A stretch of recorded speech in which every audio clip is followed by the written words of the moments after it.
ॐ अस्य श्रीमहालक्ष्मी महामन्त्रस्य बृहस्पति ऋषिः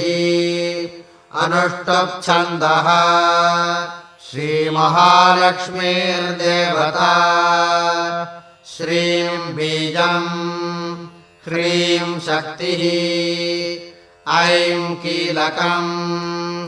श्रीमहालक्ष्मी प्रसाद सिद्ध्यर्थे जपे विनियोगः ध्यानम् अरुणकमल संस्था तद्रजः पुञ्जवर्णा करकमलधृजेष्टा भीतियुग्माम्बुजा च मणिमकुटविचित्रा कल्पजातोज्ज्वलाङ्गी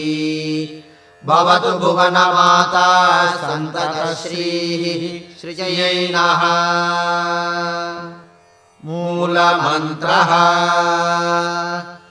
ॐ